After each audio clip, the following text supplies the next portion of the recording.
There are two areas which basically hits the poor. One is education, another one is health. In education, he's transforming the entire public institutions which are providing education, making it aspirational, using technology to the hilt. He wants the expenses what a poor parent will spend on education for their kids to come down. So he wanted to transform the public education institutions across the state. We took high school level as the intervention point, and perhaps we are the only state in the country to have transformed all the high schools and shifted all blackboards to smart boards. Modern science lab, smart boards. We have a curriculum which can be ran from the central control room, and you have e-classrooms all over. The kids get knowledge access. Physical access was a problem, but thanks to the fiber and thanks to technology, we are able to provide knowledge access without any problem of economic access. Did the private sector do the connectivity, or did you have to do that? We have done the connectivity. These are all government schools. When you improve the high schools, do you see people shift from private, 30% what Americans call private high school, 30%. to public? Absolutely, 30%, immediate. Okay. And children who wanted to go to private schools, they want to continue in government schools now, because of the transformation which they have seen in the government schools. Okay, so before at the high school level, private would have been bigger than public, or what was the share of for high school of public versus private before and after? At any point of time, 80% of the students are dependent on government schools. Only 20% of the kids were dependent on private schools. Because it's hard to afford.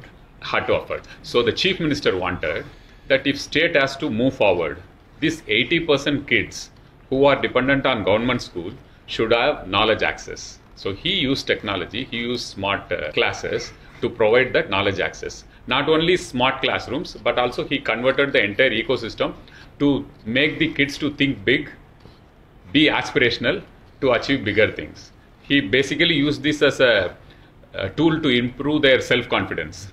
In addition to increasing the access to knowledge, he also improved the self-confidence of these government school kids. But what about the quality of the teachers? Did you have to sort out the better teachers, or how did you do that? So what we did, we found out who are the best teachers available in the system.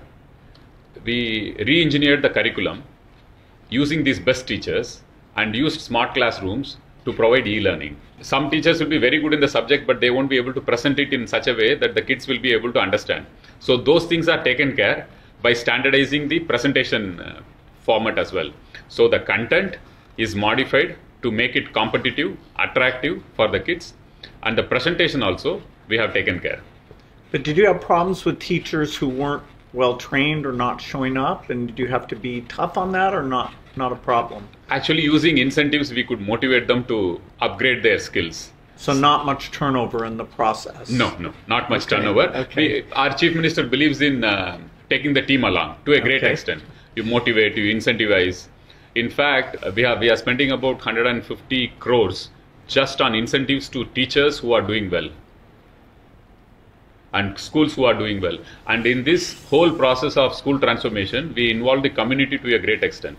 Alumni never had a platform to contribute to the schools. Some of them are doing well, some of them are well placed. So we provided from government a technology platform by which the alumni can enroll himself and be part of this transformation process. Say for example, he contributes $1, the government contributes $2.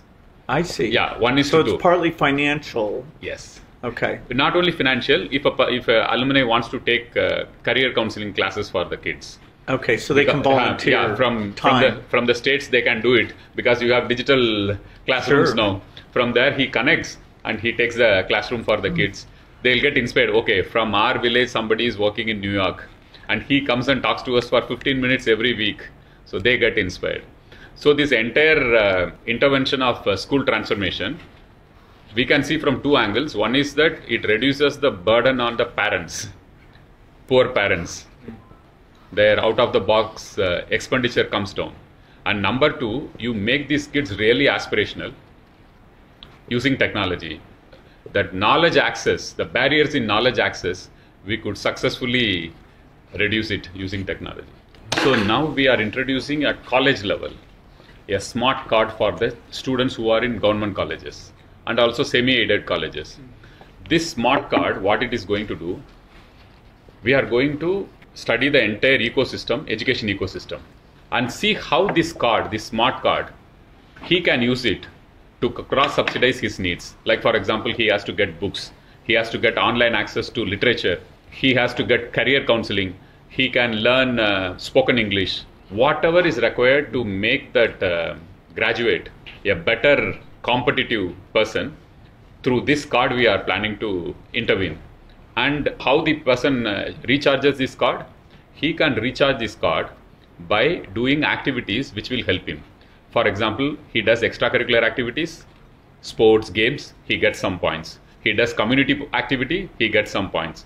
He learns artificial intelligence in online courses which we'll provide, he gets some points. He learns yoga, he gets points. Like that, we will have a set of activities which will help that person for overall development, make that kid competitive, make that kid competent, confident. It helps in the career of the child finally. Not only it helps in career, but also we would have done little bit of character building at a very crucial age. So this is a card which we call it as the new Odisha card. Odisha will be celebrating 100 years of Odisha in next 12 years. So our Chief Minister wants all the kids to be competitive, at the same time compassionate. So this is a card which will be like a magical card, as you suggested that maybe instead of a physical card, we'll also introduce a virtual card, because this also helps in poverty. This also makes kids aspirational, and it has a huge technology backbone. We will map each kid as to what he or she is doing, on what we are doing in transforming education. In case of health, he has gone for a near universal health coverage without involving a private insurance company. We had very bad experience, not so great experience when we involve private companies which are into insurance business, because when insurance companies are involved, they try to cut costs, and that hits the poor. They don't have the voice to go and get their claims settled. So the Chief Minister decided we won't go for an insurance model, whereas we'll go for an assurance model, where there will be a trust. The trust pays directly to the hospitals which are empaneled and who are giving services under this health assurance scheme. 90% of the population is covered. And why we selected this ₹500,000 as the base? Because we did a study and we found out on an average a family may need up to 5 lakh rupees or ₹500,000 per year for meeting their health expenditure. And why we gave extra ₹500,000 for women is that in some places we noticed that when the card has a limitation for family members, then the male members are treated first and the female members have to wait. So to give security to women, this gender component was introduced by our Chief Minister, because of which women also will have easy access to health. And how are the prices? I mean, a lot of the services are provided by the private sector. Yes. And how do you set the price that the government pays to those private providers? Do you have a list price? Or? Yes. We have 500 packages, which covers almost 90% of the diseases and ailments. And we have standardized the cost, and we give a profit to the private so that they don't cut corners to dilute the treatment or compromise on the treatment. So the private sector is happy. Earlier, the private investment in health was not so forthcoming. Now with this intervention, the private investment is coming. And where all we use technology, we use AI to detect frauds in bill claiming. And we have already started detecting. Wherever there is a problem, we detect. Another important intervention which we are planning to do through technology AI is, we have a huge database of health of the people of the state.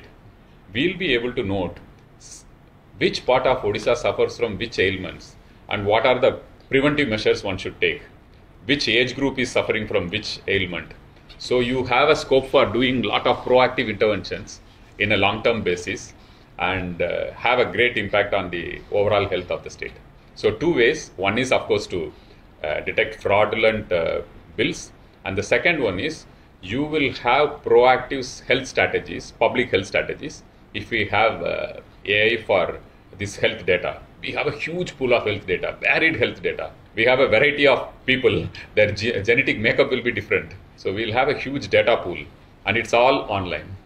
I think there's three things to mention just quickly. One is on the agriculture. I'm super impressed, and we want to keep helping to push that forward because it's a great model for the country. It's a great model actually for the work we do globally. For sure.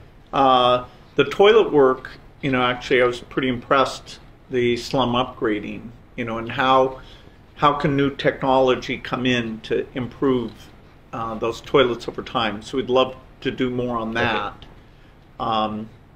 And the final area is actually in UP and Bihar, actually our biggest program is health. Here we haven't done that much in health. So it'd be interesting, given that we've had such a positive relationship on particularly the agricultural stuff, to look at whether sanitation and the latest health thing might be added to the partnership we have. Okay. Yeah, the digital platforms you're building are also very interesting. So yeah, no, the whole digital thing, I'd say that's the theme of this visit here, is that the digital's going beyond payments, which payments was fundamental, and if you don't have that, you can't do the other things. But, the idea that, that agricultural, the vision, and even the specifics is, it's weird when you walk into that center, you think, am I in a health center? Because I've seen, when we go to MOH, we have that type of, screen and data, and I'm like, wow, this is agriculture, and it's very digital. We are one of the few states who have doubled the farmers' income. Right. Perhaps with all these interventions, we'll be able to triple now. No, it's impressive that you didn't just pick just education or just slums or just health. It's very impressive. Sir, you have been an inspiration for the entire world, especially for the youth. Not this present generation, also for future generations. What is that one message, sir, you would like to leave for the youth? Well, certainly my success is because I love being a student, and I saw that the world is so interesting. And so even though some of the basic studies, it may not be clear, you're investing in yourself, to learn math, to learn science, to read about history. And this is certainly a time where all these digital advances means that good students are going to have an incredible career, both for themselves and to give back, to their community and to the country.